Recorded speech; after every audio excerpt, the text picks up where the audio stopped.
民间传说，会巫术的人死后，为防小人搅闹其阴魂，生前会专挑阴气重的地方布下密穴，为自己下葬。正所谓阳人行无处，阴魂来往郎。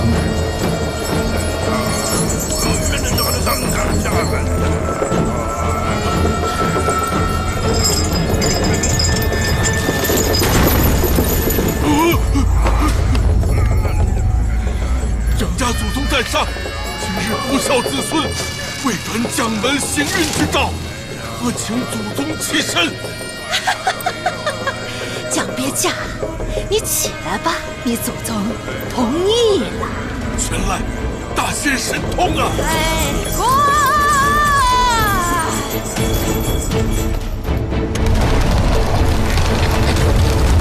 空馆。这就是我们蒋家的传世珍宝吗？不孝子孙，胆敢欺负寿寝，盗无传家之宝！祖宗息怒，祖宗息怒啊！只因这几年流年不利，所以特将祖坟厚葬，无别无他意呀。乖孙，既然阳间的日子不好过，你就陪奶奶我到阴间享福去吧。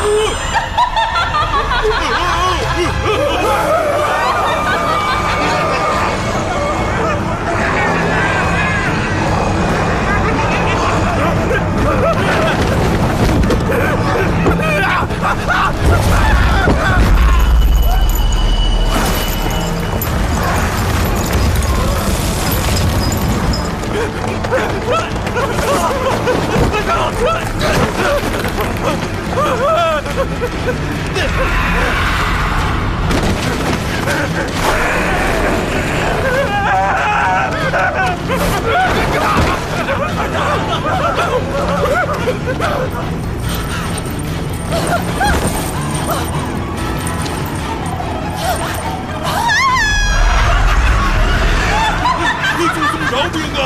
我这就将宝物归还。这么好的宝贝，还回去干什么呀？真想不到，蒋家祖坟还有这等宝贝。你们不是鬼，究竟是何人？乖孙，方才你不是还叫我们祖宗的吗？蒋别驾，你的宝物我们收下了。你到了阴间，好好替我谢谢你们蒋家的祖宗。二等，我要让你们陪葬！陪葬，真是可笑。那是写的什么东西啊？看着像鬼画符。还有什么鬼？走。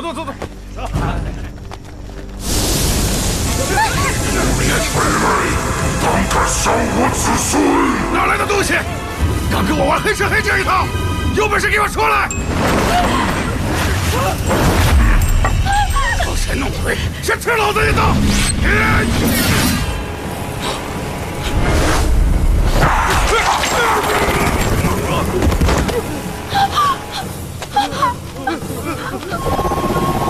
蒋家亡命，心无血脉，为子孙报仇！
啊！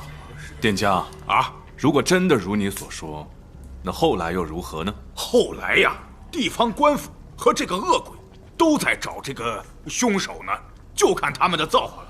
要是被官府抢先找到，兴许能留一个全尸；要是被恶鬼抢先一步找到，那是身首异处，剥皮炫草，肠子都得出来呀！太惨了！我说你这店家竟会糊弄我们这些外来人，口口声声说什么恶鬼伤人，那你可曾亲眼见过？嗨，那多晦气啊！我也是听旁人说的。您要是不相信，您就全当听一个乐子。但是，据我所知，一定是有人亲眼所见，要不然哪能闹得满城风雨、沸沸扬扬啊？这时下民风愚钝，听风就是雨，还不是你们这些快嘴之人惹的祸？你这个小客官呀，明明是这位大爷跟我打听事儿，你怎么怨到我头上来了？店家不要生气，小孩嘛，没见过世面。时候也不早了，我们结账吧。2个茶叶蛋，你给20文得了。什么？听故事不要钱啊？那边结账。好，我跟你们说啊，据说这个恶鬼啊，专吃小媳妇儿啊。你们回家把媳妇儿都看好了啊。哎，小哥，啊，行嘞。哎，蒋小姐。哎呀，蒋小姐，还真是您呐。这个是上次您跟那个年轻公子到小店吃饭时落下的。哎呀，这老天爷他是真不开眼呐！我还想啥时候去喝你的喜酒，万万没想到蒋别家他横遭不测，真是可惜呀！哎，蒋小姐，雪天路滑边摔着哎！哦，她就是那个蒋别家的女儿。哎呀，白瞎了！你这个贱妇！老子耐着性子跟你说话不成？非要老子给你2个大耳光子，你才个老实！来呀！你敢动姑奶奶一根毫毛试试？保管教女不得好死！你个忘恩负义的东西！你能偷，老子就能偷你的！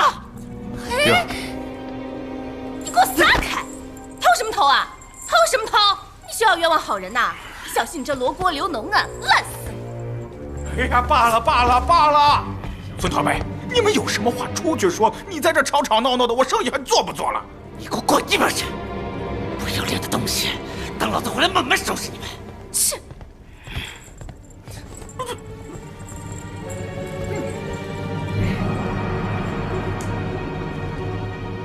哎呀，这俩玩意儿啊！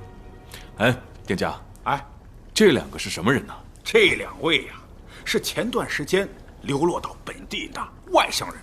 这个汉子叫孙驼背，是出了名的赌徒啊。看今天的架势，应该是赌博赢了钱，来小店吃酒的。这个妇人叫王二。王二，你又胡说！那一个妇人怎么能叫一个男人的名字？哎呀，客官有所不知啊，她原名叫王二姐，因为整天跟这个地痞流氓在一起厮混，毫无妇道可言，所以被人叫成王二了。这样的人呢，你还是少打听为好啊。好，时候也不早了，那我们先走了。好嘞，下次再来啊。客官您慢走哈。哎，客官这雪大，别摔着啊。大人，您说您一个好好的堂官不做，为何非要跑到这穷乡僻壤之地来办这等小案子？案子无分大小，本官此行是要做法降妖。那我更是不懂了。大人，您常说世上本无妖魔一事，何来做法降妖一说呢？本官要做的是天下的法，降的乃是百姓心中的妖。哦，大人是想破降魔咒一案来警醒世人，粉碎小人妖言惑众。那大人对降魔咒之事可有断定啊？你当我是神人不成啊？我们才刚到1天，此案错综复杂，要见机行事。人们都说大人是神探，依我看，大人不是神探，而是活神仙。哼，什么时候学会拍马屁了？枪！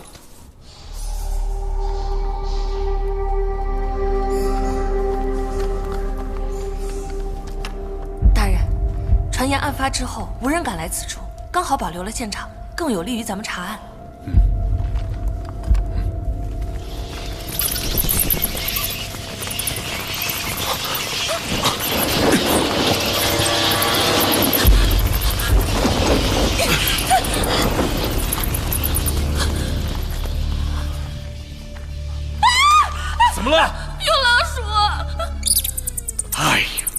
这蝙蝠不怕，你怕老鼠？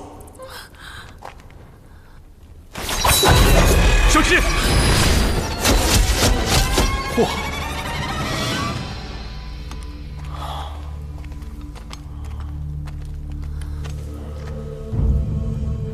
此剑乃金刚打造，看来蒋家祖上也绝非凡人啊。大人，要不我们明天再来吧？深更半夜进洞，不是老鼠就是暗器，太瘆人了。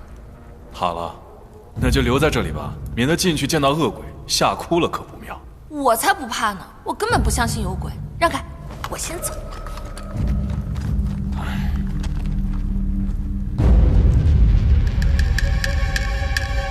大人，这传言真的不是空穴来风啊！这血迹和打斗痕迹，和刚才店家说的是一模一样。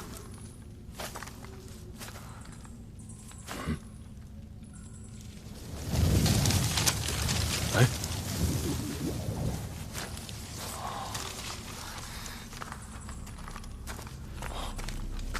这就是降魔咒吗？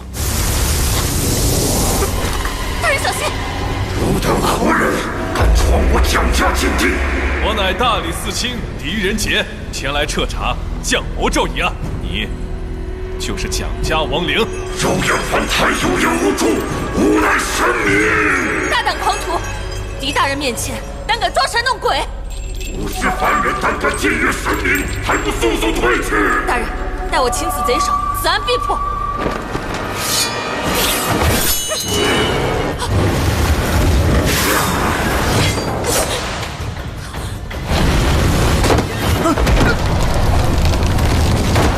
大人，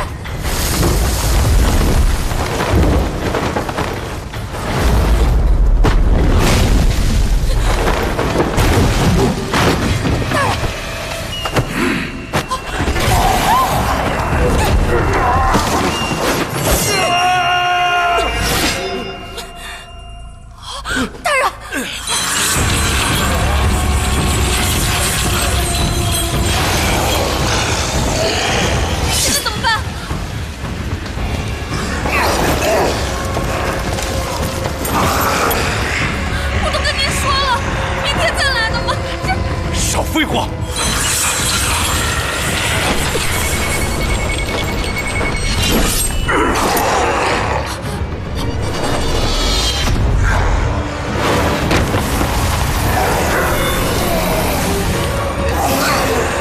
蒋家子孙，不孝子孙蒋婉仪，恳求祖宗放过他们。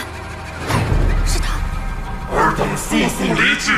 再敢僭越神明，定要尔等永堕炼狱！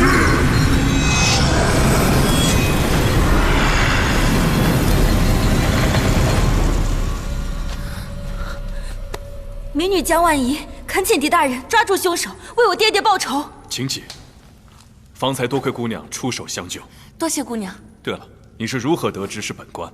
大人恕罪，方才在酒楼中，民女无意间窥见大人腰间金牌，便尾随至此。后来又听闻二人谈话，才知您是神探狄大人。我看王林跟你好像相识，难道他真的是蒋家的祖先不成？我也不知，不过此处确实是我蒋家祖坟之地。那家伙刀枪不入，枭首不死，难不成正如传闻所言一样，是蒋家祖宗替蒋别家报仇？此地不宜久留，蒋姑娘，请带我们到你府上，本官有话要问。好。夫人、小姐，你们可有见过这个降魔咒？大人，我曾经听我爹说过，我家先祖是前朝的巫师。巫师？这好像就是他们求神做法时用的神符。蒋别家迁墓之事，还有谁知道？我家夫君说，家中女眷阴气重，让我静候在家中。这件事只有我跟婉仪知情，旁人并不知晓。大人，要说知情，也只有那帮祭司可能知道。哦，他们现在在何处？那晚他们吓破了胆，连夜出了城，不知道藏到哪里去了。该不会是这帮祭司谋财害命，先杀了蒋别家，然后抢夺宝物，又散播谣言，掩盖真相？但是如果是祭司所为的话，他们大可以一走了之，没必要重返墓穴，阻止我们去调查。而且，传闻之真切有如亲眼所见，一定是有人故意为之。夫人，蒋别驾可曾跟你提起过，他们祖坟之中藏有宝物？你们先下去吧。是。大人，夫人，这是何事啊？其实那3件宝物并非我祖上之物，是我夫君从那孙驼背手中买来的。孙驼背，不就是方才在酒楼闹事之人吗？这孙驼背嗜赌成性，在外面欠了一堆赌债。我看那宝物啊，就不是什么正当来处。你妇道人家懂什么？这3件宝物，我一打眼就知道是刚从土里挖出来的。等我做个良辰吉日，为祖宗迁坟，到时候就说是蒋家祖先陪葬之物，自然就名正言顺了。我曾经劝过夫君莫要贪不义之财，可是他偏就不听呢。原来一切都是在演戏，为的就是把不义之财变成自家祖传之物。这为了钱财，竟然可以挖掘自家坟墓，哼，真是死有余辜。月儿，大人，宝物之事只有孙驼背知情，肯定是他谋财害命，害死了我夫君。你们为何不报官呢？我们这儿的刺史就是个糊涂官，我怕到时候报官无用，反倒招来贼人惦记。请大人为我们母女做主啊！快快请起，快快请起。依你所说，孙驼背一定是那恶鬼的同伙，贸然调查肯定会打草惊蛇。但是你放心，本官一定会还你们一个公道。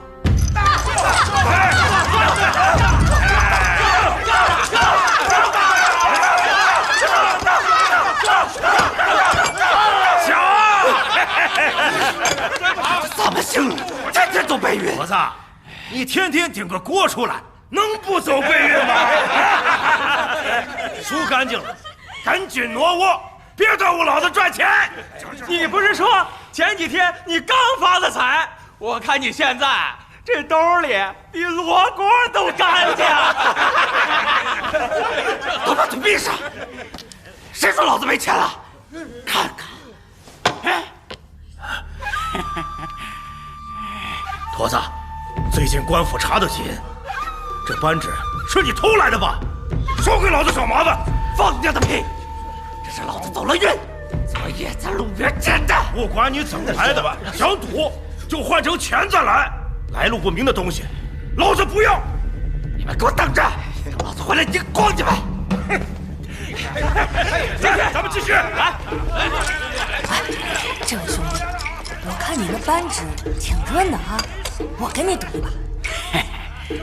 我这个东西可是个好宝贝，起码是50两银子。50两，行，大爷我有的是钱。这个孙驼背，他前几日说发了大财，把他欠的几百两赌债全部还了，之后又输了不少，定然是这个孙驼背不知道从哪里偷了宝贝，又转卖给了你爹。我现在就去找他。等一下，蒋姑娘，你看一下这个认不认识？这你从哪儿得到的？这是我从孙驼背手里赢来的。这好像就是我爹被害那日佩戴的扳指。蒋姑娘，你可认清了？我爹随身之物众多，我也不敢确认。这样，大人，我先回家问问我娘，你们稍后片刻。好。大人，我看这个案子马上就能破了。孙驼背把宝物卖给蒋别家，料定他不敢声张。但是如果他杀了蒋别家，夺了他随身之物和宝物，那他又哪敢拿扳指去赌啊？扑通扑通。他说是他昨天晚上捡来的。捡的？是啊，说了也是奇怪，哪有这么巧的事？我估计是他输急了眼，才不得已把这个赃物给拿出来卖了。这赌徒输急眼了，真是什么都可以不管不顾。姓沈的，你不让老子好过，你也别想好过。孙驼背，赶紧把银子给我，否则族烧了你这个鸟店！你发什么酒疯？这是我！这是你欠我的！你这是明抢！我去报官！报官？报官你也跑不了！掌柜的，他为什么抢你的钱啊？哎呀，这真是造孽！都怪我乱发善心。我看他可怜，我就让他来店里面做伙计，一连几日连人影子都见不着，却偏偏来找我讨要工钱。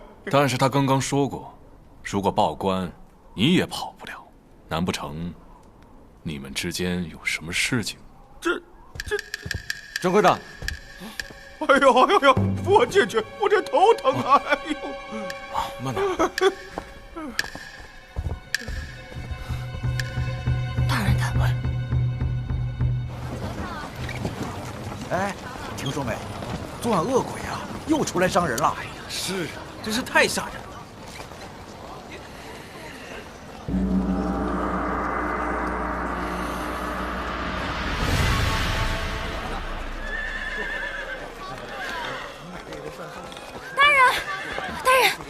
可算找到你了，我跟我娘确认过了，这枚扳指就是我爹遇害那日佩戴的，凶手就是村驼背无疑。大人，如果这枚扳指真的是蒋别驾的佩戴之物，那依我所看，很有可能就像蒋夫人说的那样，这孙驼背见财起意，与人同谋，杀害蒋别驾，又让他的同伙假扮成恶鬼，四处散播谣言，以此来掩盖罪行。大人，只要我们把这个孙驼背缉拿归案，然后再顺藤摸瓜抓住这个同伙，那我们这个案子就可以破了。事不宜迟，走。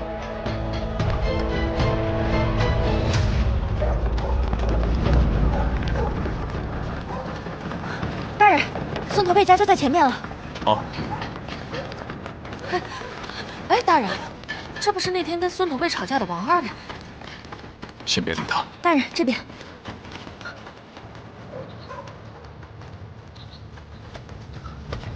大人，这里就是孙驼背的住处了。月儿，孙驼背，快给我出来！开门！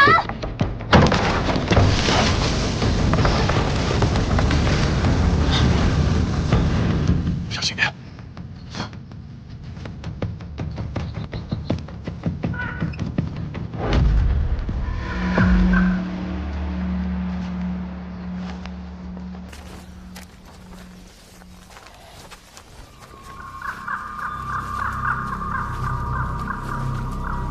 大人，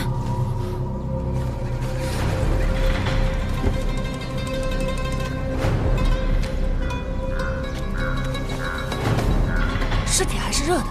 大人，此处并无其他出口，门是从内关着的。凶手是怎么杀了人之后逃出去的呢？慢！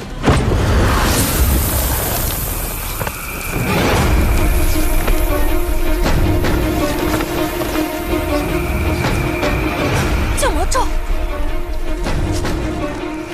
蒋姑娘人呢？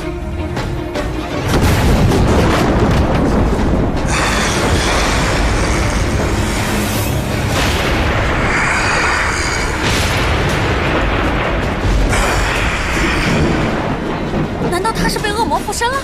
狄仁杰，此人杀我自尊，我特来夺其性命。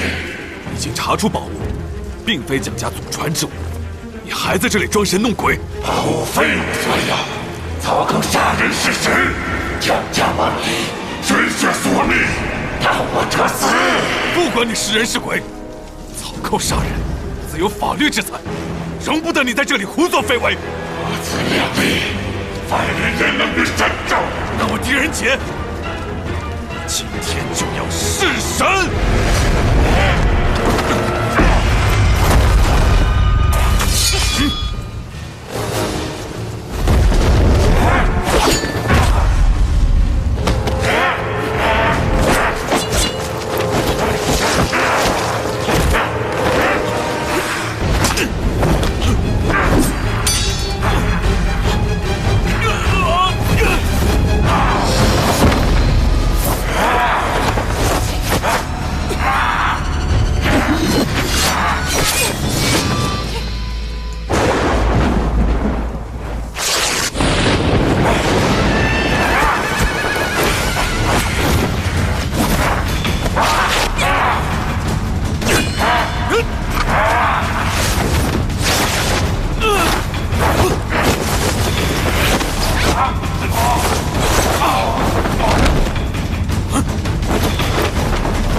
天煞，大地归堂，速速现形！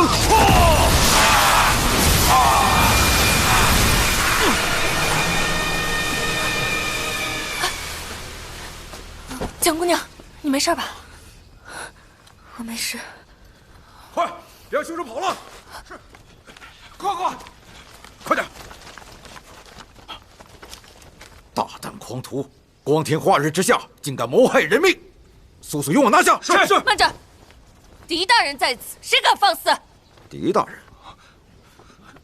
哪个狄大人？大理寺卿狄仁杰。秦州刺史衙门捕头冯胜见过狄大人。赶紧把王二找来，本官有话要问。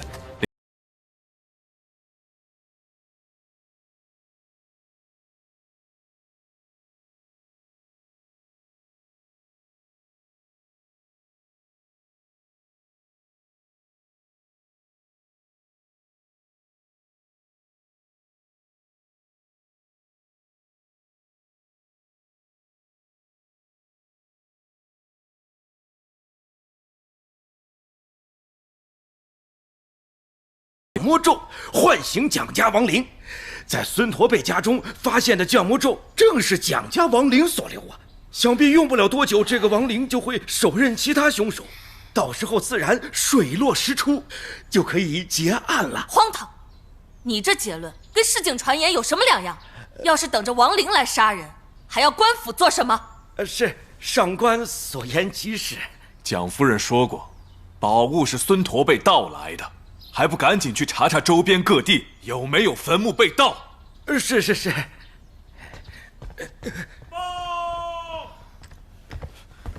启禀大人，王二带到。传。是。带上来。你弄疼我了。大胆王二，见到大人还不快跪下！跪下！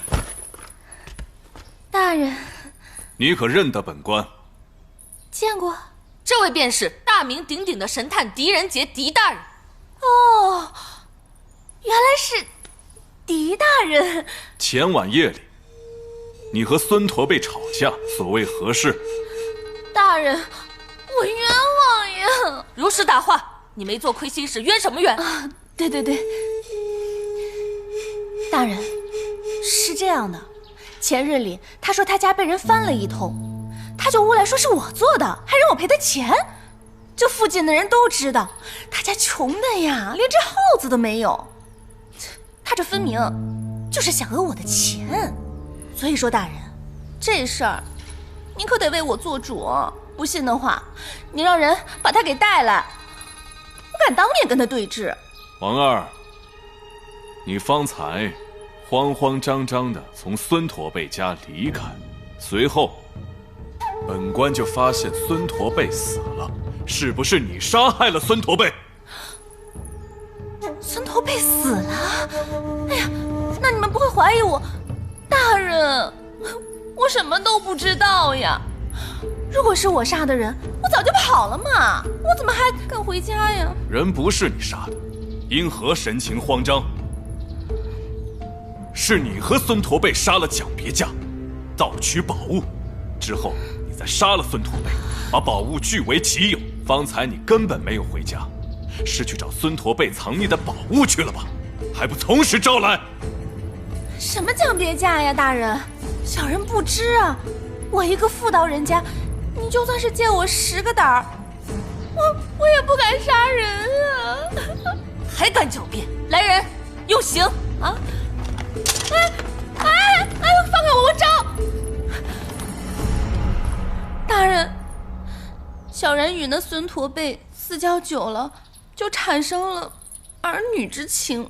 我们本想着改过自新，安稳度日，方才我去找他，谁知道他又去赌博，还把钱输了个精光。我当时一时气恼，我就跟他打了起来。他就突然跟我说是他杀的蒋别驾，还把那宝物藏在了一个任何人绝对怀疑不到的人家里。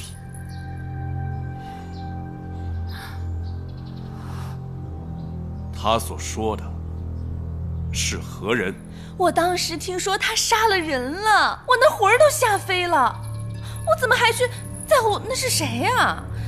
他只是说等风声过了，他就带五元走高飞。然后呢？后来我见他醉酒，就哄他睡下了，就赶紧从他家跑了。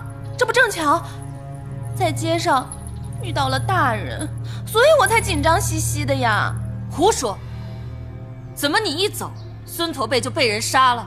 怎么你一听到孙驼背杀了人，就吓成那般模样？难道你们都不知道吗？最近这城里都传遍了，说那个恶鬼要替蒋别驾报仇。我是害怕呀，我害怕那恶鬼看我跟那孙驼背走得近，哎，再牵连到小人身上，所以我才吓破了胆。这么说，杀孙驼背的另有其人？大人英明啊，肯定是那个恶鬼要替蒋别驾报仇，所以杀了孙驼背。刚才狄大人说在孙驼背家看见了一个鬼，难道这个事儿真是恶鬼干的？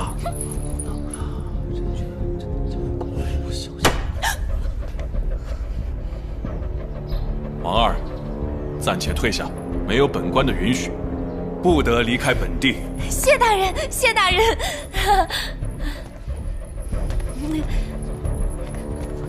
冯捕头，在。严密跟踪王二，有什么情况立刻汇报。是，大人，卑职亲自去办。大人，现今孙驼背死了，赃物又下落不明，您又把王二给放走，那接下来该当如何？去找酒楼掌柜。去酒楼找掌柜做什么？依先前孙驼背在酒楼说的话，说不定酒楼掌柜有什么把柄握在孙驼背的手上，或许能从他口中得到一些线索。小二，哎，两位客官，吃点什么？我们是来找你掌柜的。掌柜他昨日突然头疼，他今天到现在都还没来。你能带我们去他家吗？我？不行不行，这店就我一个人。放心，不会让你白帮忙的。掌柜看到我肯定得骂我一顿。大人，蒋姑娘。哎，蒋姑娘知道路，让她带你们去。我还有事，我就先回去了。哦，大人这是要去哪儿？我们要去掌柜陈忠家。陈掌柜，大人找他所为何事啊？事情复杂，边走边说吧。哎，对了，我的钱。罢了吧。啊，这。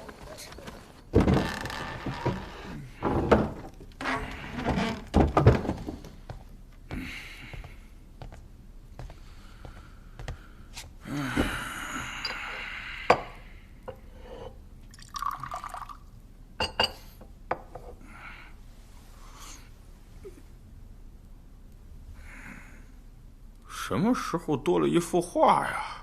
你瞧你，空有一副好皮囊，可惜是假的。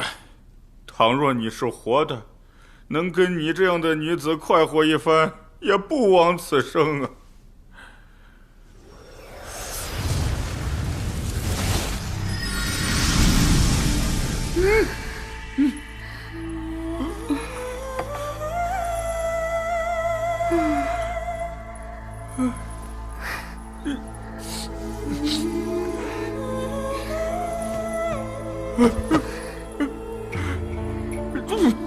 我不是在做梦吧？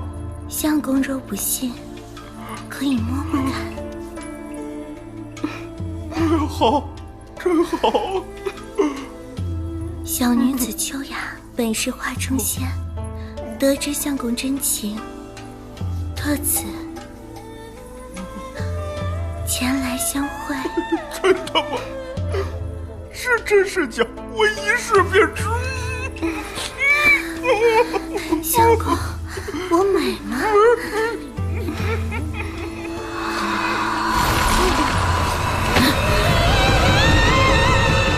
大人，请随我来。快！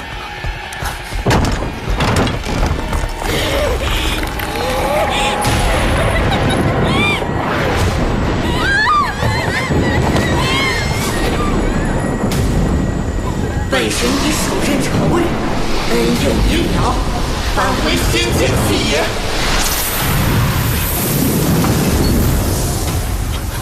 哪里跑？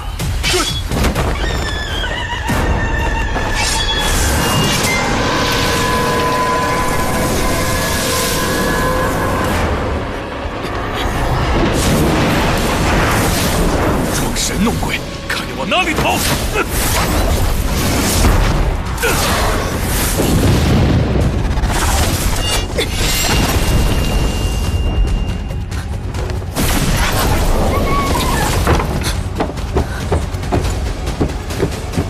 门被挡住了，走窗户！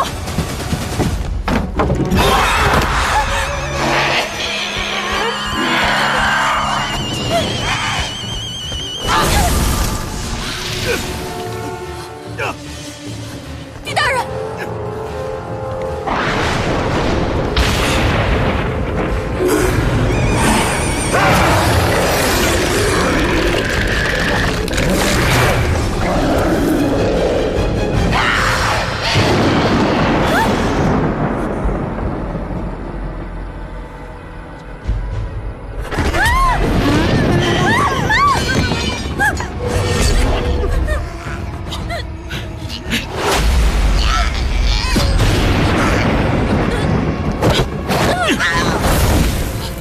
雕虫小技，我看你还有什么鬼把戏！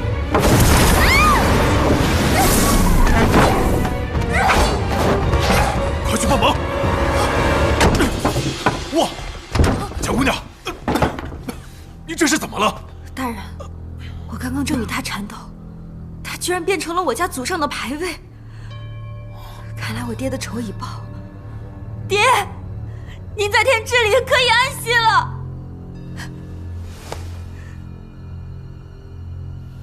哎，大人您看，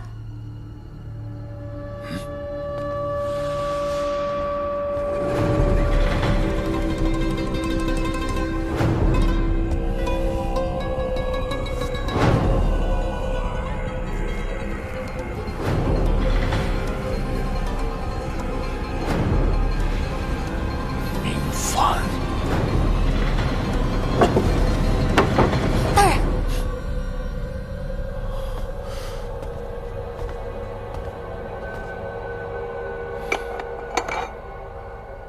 是他杀的蒋别驾，还把那宝物藏在了一个任何人绝对怀疑不到的人家里。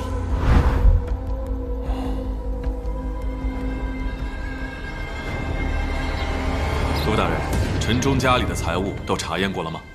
都查验过了，这些确是案发当日蒋别驾的随身之物，其他那些呢，是孙驼背盗取而来的。5000啊！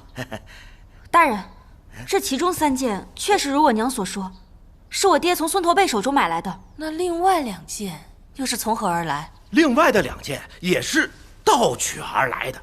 孙驼背伙同着陈忠一起盗取了5件宝物，孙驼背呢得了3件，为还赌债，他就卖给了蒋别驾。这陈忠知道之后，害怕事情暴露，伙同了孙驼背一起杀死了蒋别驾。这就跟王二说的全都对上了。怪不得孙驼背敢抢陈忠的钱，还说陈忠敢报官，到时候他也跑不了。你这是明抢！我去报官！报官你也跑不了。大人，我父亲是个老实人，绝对不会干这种事的。赃物都在，你狡辩什么？陆大人，在。有查到被盗的墓穴吗？方圆100里的几个县都去查验过了，确实没有墓穴被盗。要是有的话，早就报官了。此物乃前朝式样，明日即刻派人去，再去勘查。只要查出此物出处，即可归案。是，只是这牌位如何处置呢？蒋姑娘，此牌位乃是正物，也是恶灵化身，就让陆大人请来的法师做法将其封印起来，暂时与正物放在一起吧。全听大人发落。大人，我父亲是冤枉的呀。什么冤枉的？你还在狡辩？来人呐，把他给我带下去！夫人，老爷昨日新换的300两银子不见了。大人，我家夫君一定是遭人陷害的，这银子一定是贼人所偷啊！哪个贼人偷走？分明就是你们家贼偷走的吧？不可能！我家只有几个体己的人，他们一定是不会偷银子的。陈夫人，既然你家丢失财物，本官自然会还你一个公道。你且先行回去。大人，银子事小，我家夫君冤枉事大呀！行了，别在这儿狡辩了，赶紧给我带下去。是，走。大人冤枉啊！大人冤枉啊！大人，现在难不成真的以恶鬼杀人结案了？那依你看呢？此案该怎么断？我总觉得此事还有蹊跷。反正我就是不信恶鬼杀人。我们在陈家时，凶手刚刚杀完人，正要离开，但是他并没有带走那些宝物，很有可能，他真的只是为了杀人而杀人。可是他真的刀枪不入啊，还能吞云吐雾。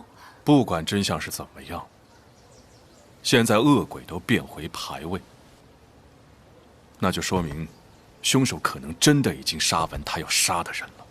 我们再查下去，怕只会打草惊蛇，从此销声匿迹，到时就查无可查了。哦，大人结案只是缓兵之计。你试想想，陈忠家境殷实，断不会轻易和孙驼背行偷盗之事。再加上，当天他跟孙驼背也吵架，我们都有目共睹。现在孙驼背死了，肯定免不了官府的查问。他怎么会那么笨，把那些赃物藏在自己的家里？所以大人之意，这陈忠是被陷害的。没错，陈忠家不是丢失了300两银子吗？很有可能就是栽赃他的人偷走的。你即刻带人去，大张旗鼓地搜查这笔银子的下落。好，我知道了，这叫打草惊蛇。歹人做贼心虚，他肯定会露出马脚，到时候就来个守株待兔。我先去了。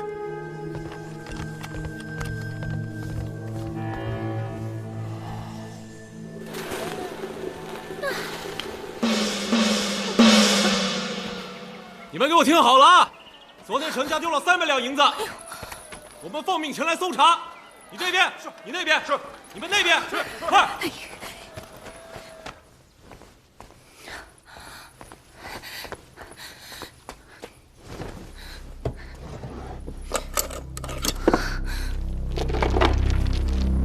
快，别让盗贼跑了！快！你这边，你那边是，快！是。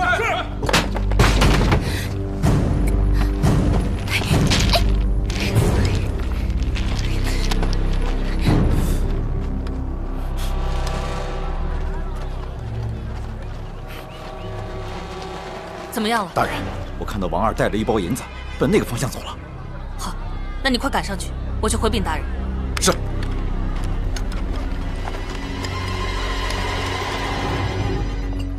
狄大人，我敬您一杯。哎，都是自己人，陆大人不必多礼。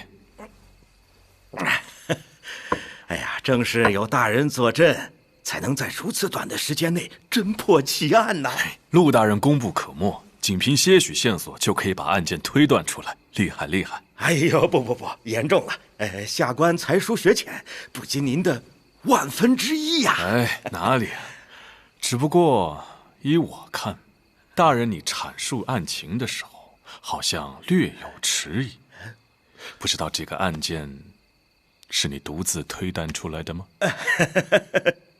啥也逃不过大人您的火眼金睛。哎呀，其实是我跟蒋小姐一起推断的。哦，蒋姑娘啊！是。哎，我再敬您一杯，希望能够多多提拔下官。大人破案有功，等我回京，一定帮大人请功。哎呦，大人，王二带银子出城了。王二。果然不出我所料，王二的确有问题。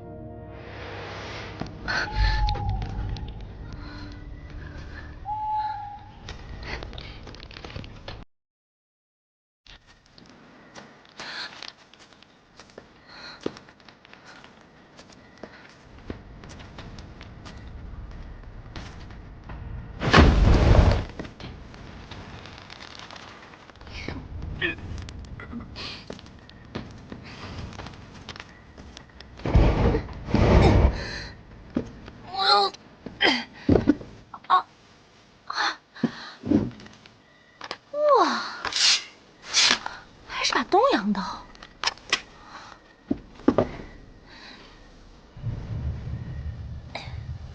哎呀！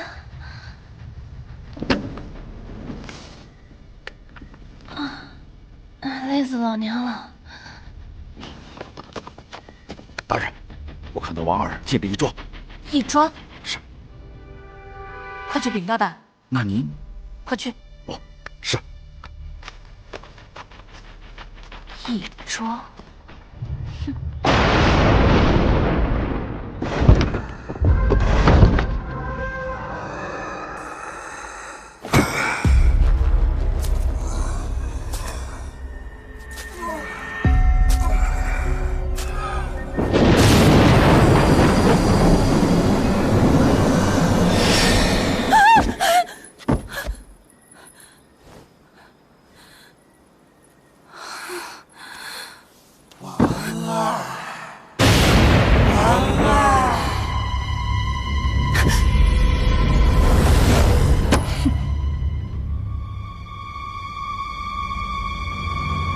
好你个恶鬼，竟敢追到这儿来了！怎么，想要你姑奶奶的命？哼，可没那么容易呀！快！别动！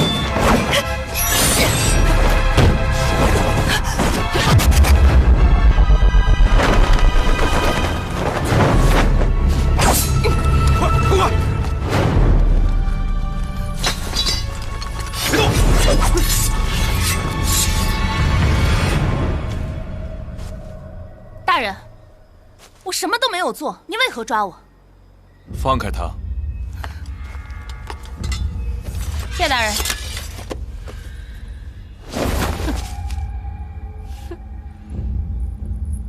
好啊，原来是你这个女娃子，你竟敢戏弄老娘！嘿，你刚才的样子，好像跟恶鬼认识。要是你携带从陈家偷来的银子、潜逃的事情宣扬出去，恶鬼必然会找上你。现在只有狄大人可以饶你不死，还不赶紧把你知道的事情如实招来！快说！好，我说，我与孙驼背只盗取那5件宝物，人真的不是我杀的。既然宝物是你盗的，为什么他们又会出现在陈忠家里？原本小人分得2件宝物，其余3件被孙驼背卖给了蒋别驾，没成想蒋别驾被杀，宝物丢失。我与孙驼背商讨之后，原本打算远走他乡，不理此事。可是这个孙驼背他死性不改，他又去赌博。我担心事发，便去找他理论，可万万没想到，正巧碰见恶鬼，逼问孙驼背同伙的下落。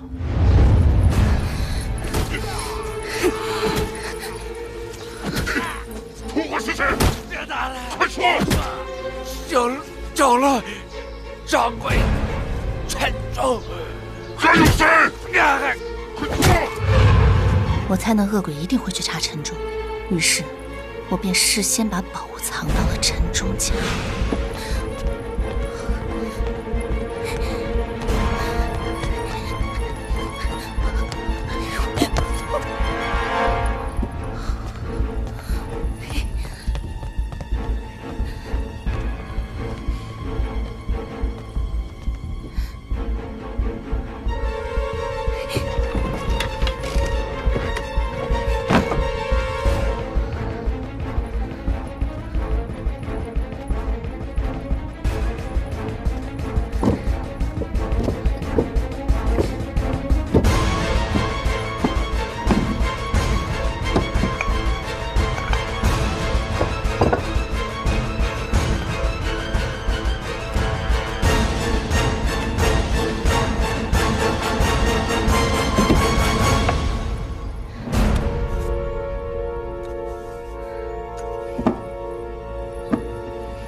大人，之前你在府衙问我的时候，我为防他人怀疑，还特意说，是孙驼背告诉我，他把那2件宝物藏在了一个没有任何人怀疑的人家里。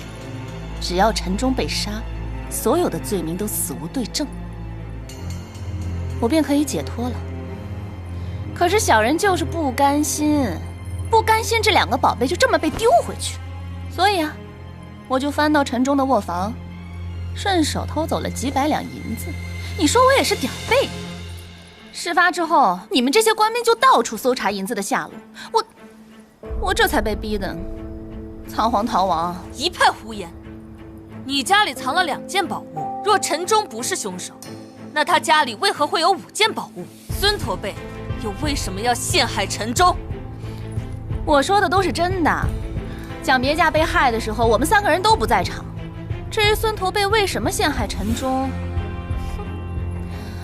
可能是因为那天晚上吧。太香了！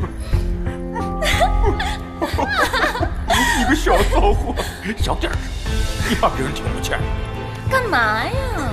谁爱听谁听去。怎么，你是怕你那老婆听见了？谁怕那个黄脸婆？好你个奸夫淫妇！所以啊，我们3个人都不在场，怎么去害蒋别驾？大人，你若是不信的话，可以去问我隔壁的李婶，她可以为我作证。坨坨，别动手啊！有话好好说呀！好你个沈胖子，敢碰老子的娘们！谁是你娘们儿啊？二姐，怎么了？没事儿，李婶儿，他们兄弟俩切磋划拳呢。天不早了，李婶儿你快回去休息吧。没事儿啊。好。走，跟老子报关系。坨坨，咱们都是兄弟，这事儿传出去了，我这生意怎么做呀？不报关也可以，从今往后就乖乖的听老子的话，否则你我鱼死网破。听你的。后来陈忠给了孙驼背100两银子，没几天就被他赌完了。陈忠觉得孙驼背是个无底洞，便让他到酒楼打工赚钱。可是这个孙驼背竟然打起我2件宝物的主意，我就把宝物藏起来。所以啊，前2天在酒楼啊，我们还为此吵了一架。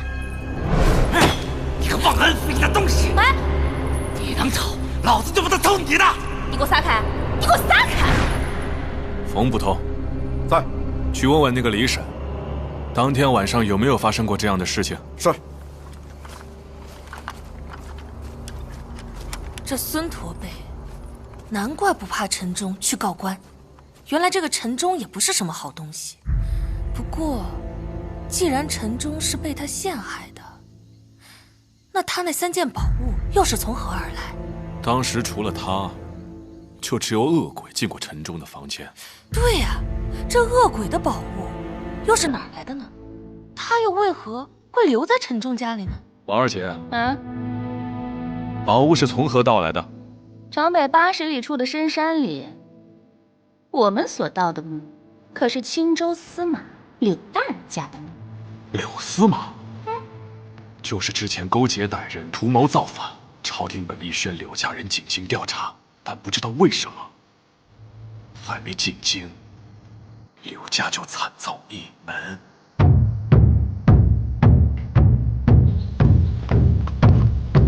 大人，没来了个人，说是宝物的失主。终于来了。草民柳青光，叩见狄大人。你是何方人士？为什么现在才来报官？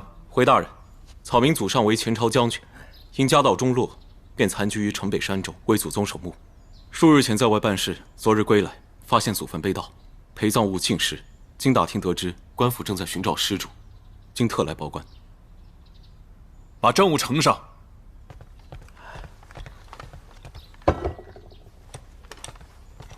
上来看看是不是你的。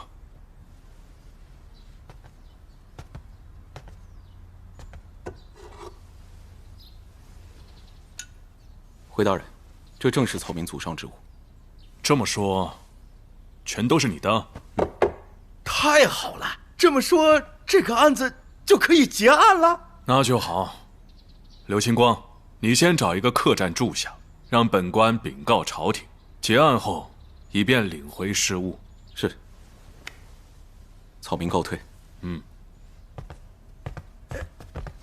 哎呀，大人，这真是太好了！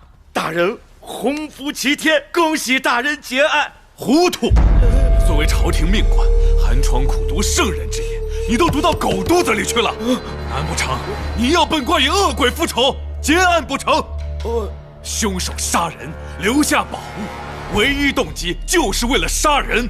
这个人祖坟被盗，与盗墓者不共戴天，嫌疑之大，你还不速速派人去查查他近日行踪？是，快！大人，柳青光说这5件宝物是他丢失的，那他肯定是跟这个柳司马有所牵连。说什么前朝将军之后，简直是鬼话连篇。哎呀，蒋小姐，还真是您呐！这个是上次您跟那个年轻公子到小店吃饭时落下的。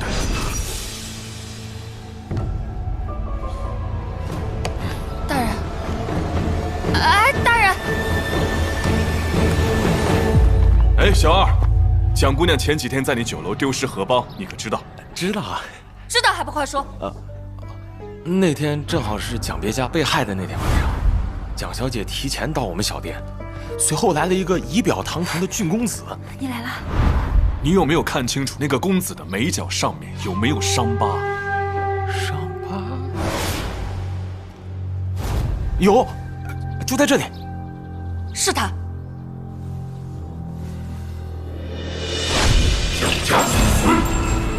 不孝子孙蒋婉仪，恳求祖宗放过他们。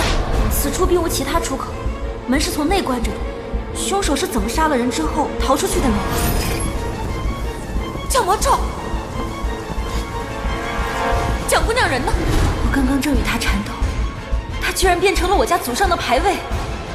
其实是我跟蒋小姐一起推断的。是他。对，就是他。不是他。大人，什么他？他就是他，不许多问啊！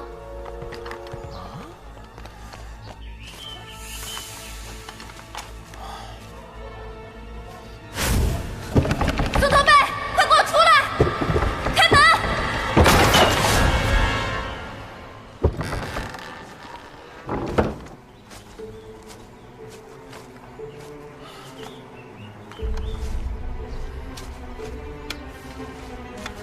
哎，大人，您拿着门栓做什么？你先出去。哦。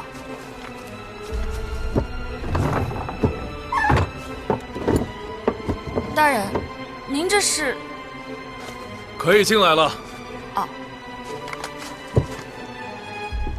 开不了啊。那使劲儿啊！我踹了啊！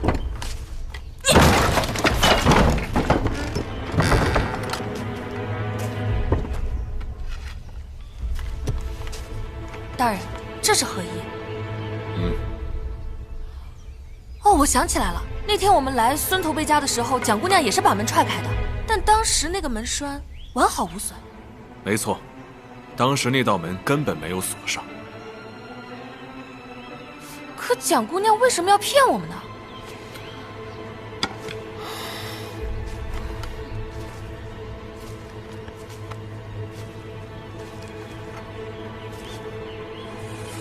他是为了给凶手报信，让他早有准备。照大人意思，这蒋姑娘跟恶鬼是一伙的。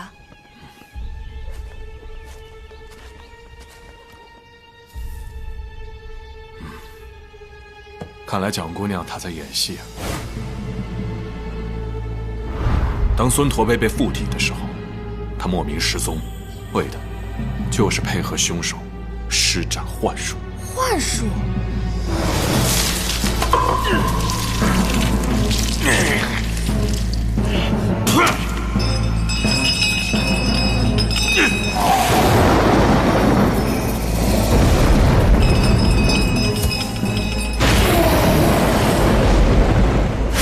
那我们之前看到的孙驼背是假的，说明这个歹人会传说中的控尸术。你看看，桌面上的白米和符纸的灰烬，就是他作案的证据。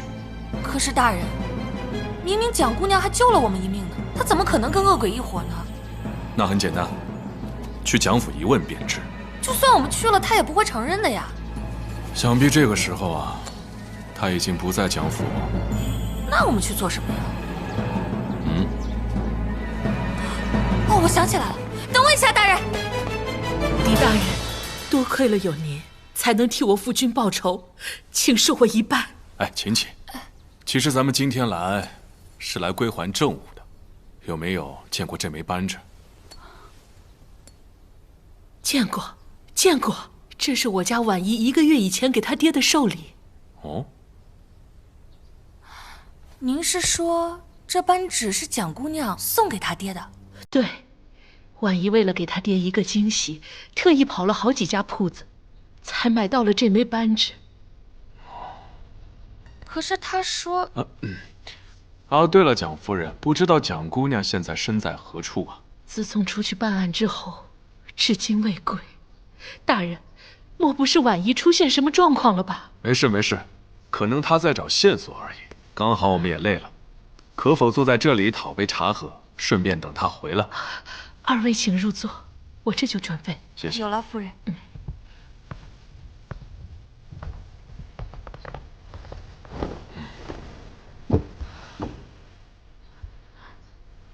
大人，这枚扳指是蒋姑娘亲自买的，可她却说认不准。还说要回来问他娘，而他根本就没有回来过，所以大人所料果然没错。大人，你们为何会在我家中？月儿，赶紧去追捕王二。好。大人，是发生什么事了吗？为何要追捕王二？都怪我考虑不周。陈州那么有钱，又怎么会跟孙驼背同流合污？更何况那天我亲眼目睹他们争执，之后孙驼背就遇害。陈忠啊，又怎么会那么笨，把那些赃物藏在自己家里呢？所以说，王二才是和孙驼背一起杀害我爹的真凶。你放心，有我在，一定会将犯人绳之以法。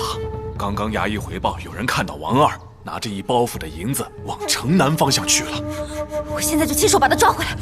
蒋姑娘，蒋姑娘。大人，您的茶。谢谢啊。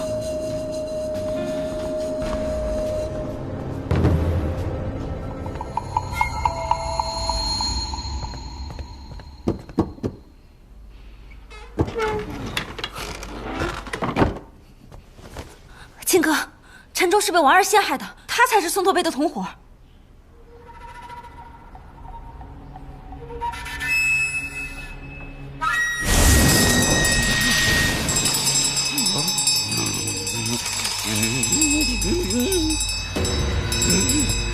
大罗神仙快显灵，天地无极，乾坤降，七星归位，龙泉炸地，动起来！收工。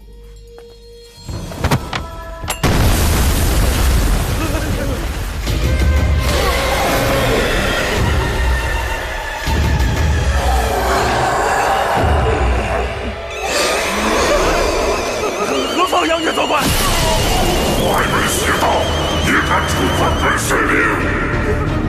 定住！定住啊！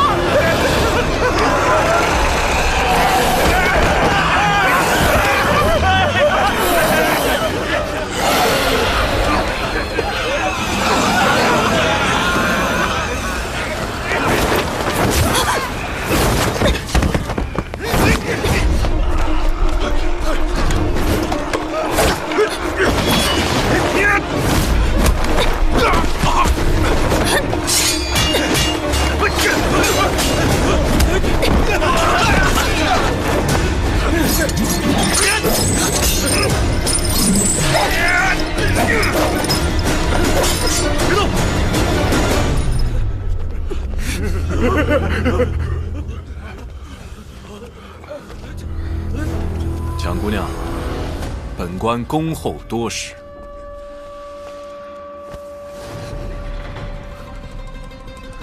大人，这是何意？你为什么要盗取牌位啊？大人，民女直恐跑了杀父仇人，才特意过来祈求祖宗报仇。民女并无他意啊。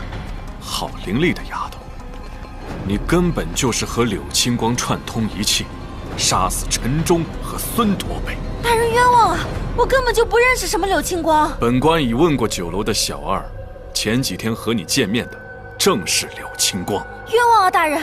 我一直陪同您办案，捉拿恶鬼，怎么可能会是他的帮凶呢？你在我身边，根本就是为了掩护柳青光行凶。大人，那日在孙驼背家中，你也亲眼看见了亡灵现身，与小女无关啊。那只是凶手的把戏而已。如果我没有猜错，在你身上也能找到这样的迷药，一经吸入就会产生幻想。来人，搜！是。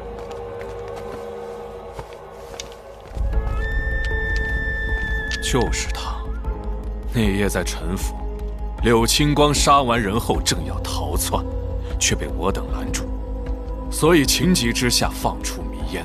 你再次故技重施，假装与他恶斗，实则是掩护他逃离现场。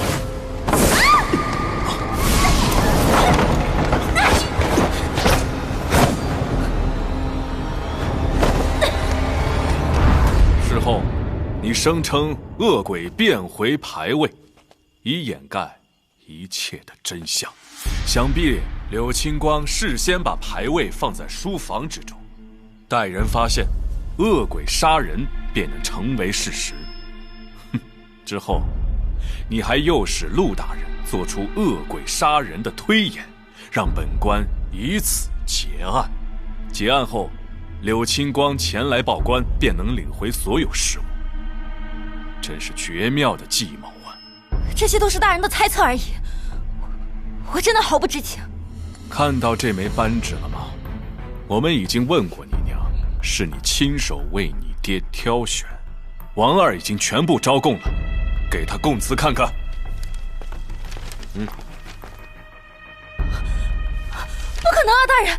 王二他惯于说谎，明明就是他和孙驼背一起杀害了我爹，他们才是凶手。在你爹遇害当晚，孙驼背发现王二和陈忠有染，所以大吵一场，惊动了隔壁的李婶。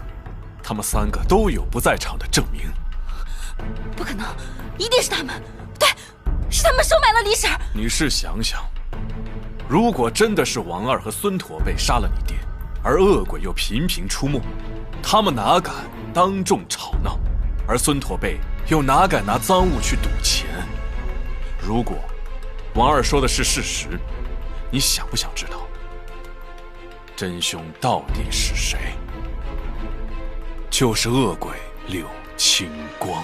不可能，我与七哥有婚约，他不可能杀害我爹。什么？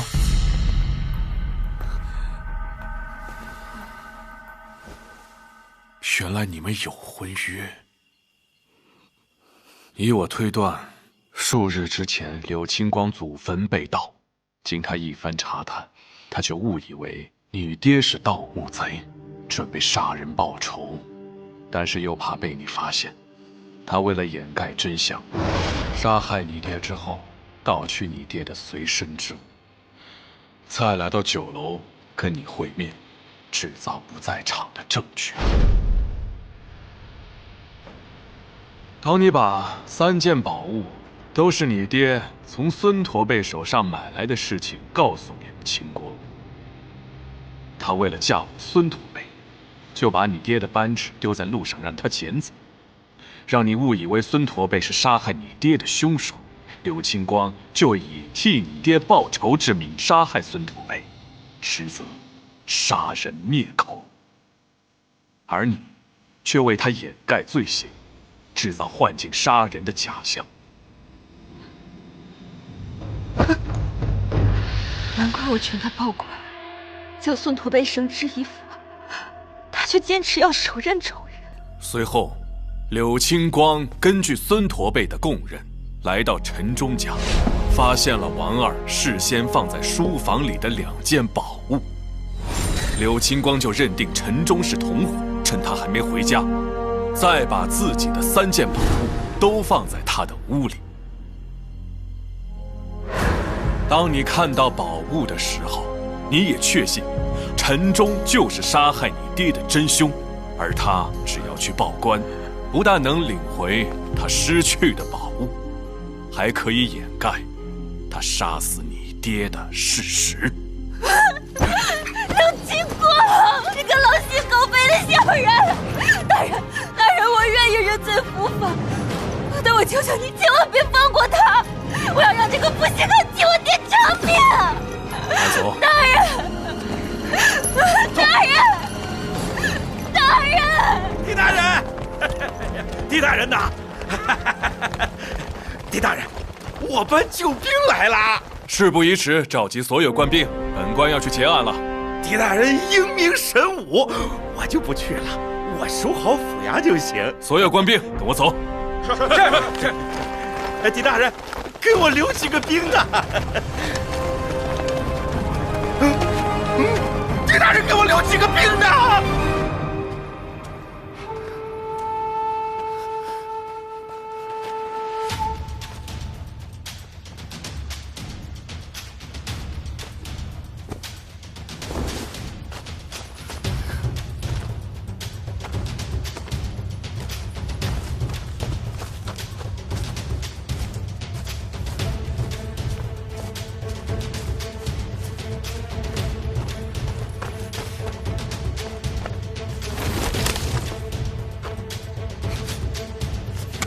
柳青光，束手就擒吧。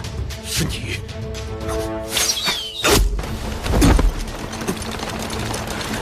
别动！别动！别动！大人，刘星光，还不认罪？大人，那恶鬼刀枪不入，还会降魔咒，岂是凡人所为？定是妖魔作祟。妖魔？你是事先用明矾水将降魔咒写下，然后放出烟雾，明矾吸收烟雾中的水分，降魔咒自然会出现。王二和蒋婉仪已经招供，你还是快点认罪吧。孙驼背和王二杀我族人，盗我祖传宝物，还踩碎了我爹的尸骨。什么？你家族人是被王二和孙驼背所害的？没错。我杀孙驼背之前，他亲口承认。该说的我都说了，求求你让我一命吧，我也是奉命行的。他乃是朝廷雇佣的杀手，朝廷又怎么会雇佣杀手？狄仁杰，你恐怕也被朝廷那帮走狗蒙蔽了双眼。王爷被人称为神探，你放肆！我柳家世代忠良，先帝在位时赐我爹为青州司马。后来武后称帝，剪除义气，那些为保狗命趋炎附势的大臣诬陷我柳家谋反作乱，可怜我柳家上下老小80余口，全部含恨而终，只留我一人苟延于世。妹妹，你看我给你买了什么？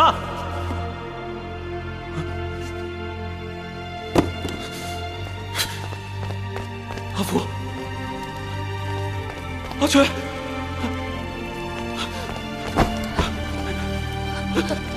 妹妹，发生什么了？哥，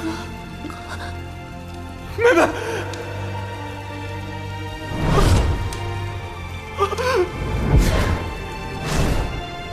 狄仁杰，你自以为聪明，却不辨忠奸，难道想杀人灭口？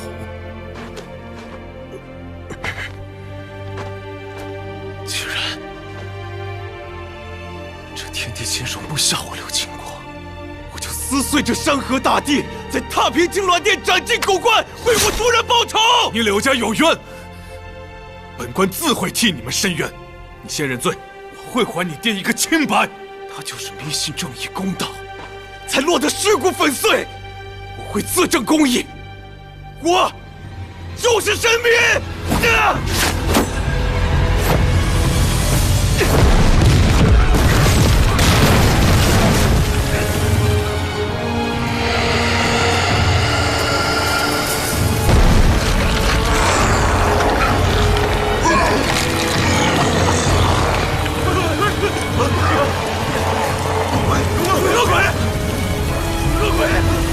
大家不必慌张，这只是幻境，我有解药。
见识一下，什么才是真正的生命！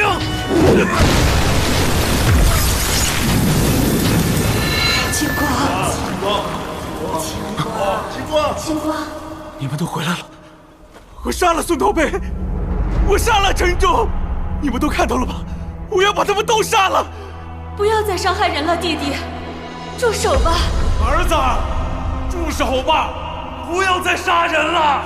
为什么要阻止我杀人？为什么要阻止我杀人？爹，儿真的错了。青光，放下仇恨，亦是放过自己。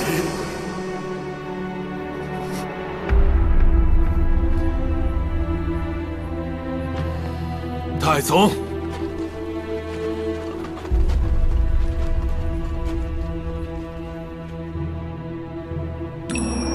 降魔咒一案的原委，朕已知晓。狄青侦破此案，立有大功，赏。此乃臣分内之事。朕命你为巡查钦差，巡视江南道各州吏治，若情况紧急，可先斩后奏。狄大人，听闻潞州出现了彼岸花的奇闻，狄青巡查时定要调查清楚。臣遵旨。